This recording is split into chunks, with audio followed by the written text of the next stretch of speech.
பருத்தி பால் செய்ய போகிறோம். பருத்தி பாலுக்கு தேவையானது என்னென்னா, முதல் நாளே வந்து ஊற வச்சு மிக்சியில் போட்டு அரைச்சி வடிகட்டின தான் பருத்தியை வந்து வடிகட்டி வச்சுருக்கோம்.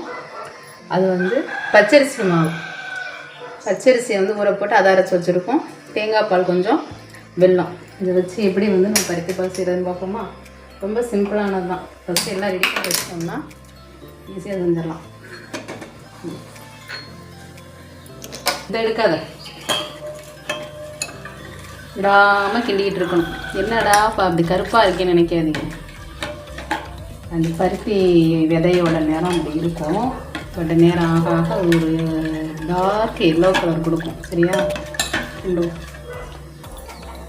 பாருங்கள், லைட்டாக கொதி வரும்போது நம்ம வந்து ஊற வச்சு அரைச்ச இந்த பச்சரிசியை சேர்க்குறோம்.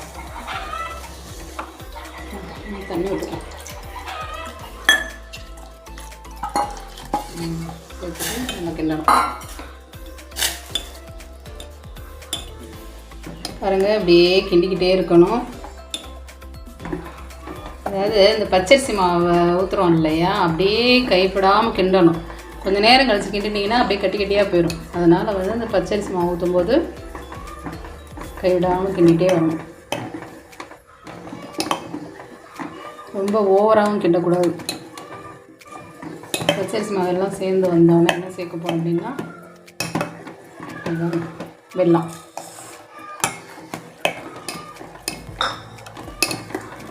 நம்ம வந்து கடையில் வாங்கி சாப்பிட்றதோட இப்படி வீட்டிலையே நம்ம செஞ்சு சாப்பிட்றது ரொம்ப நல்லது.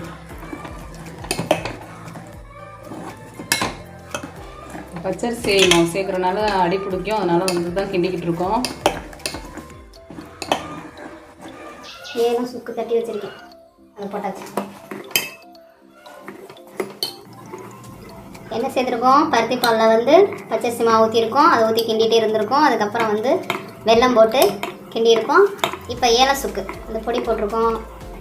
சில பேர் என்ன செய்வாங்கன்னா தேங்காய் துருவி போடுவாங்க. அதில் ஒரு மாதிரி டேஸ்ட் நல்லாயிருக்கும். நான் என்ன செஞ்சுருக்கேன் அப்படின்னா, தேங்காயை பால் புழிஞ்சே வச்சுட்டேன். ஸ்டவ் ஆஃப் பண்ணிவிட்டு தேங்காய் பால் இதெல்லாம் கலந்துக்கலாம். பருத்தி பால் ரெடி. அவ்வளோதாங்க. இது வந்து இந்த வெயில் காலத்துக்கு அவ்வளோ நல்லது.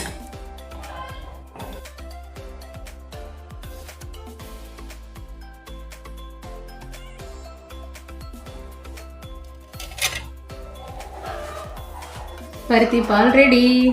எல்லோரும் வீட்டில் செஞ்சு சாப்பிடுங்க. இந்த மெத்தடில் நல்லா டேஸ்ட்டாக இருக்கும்.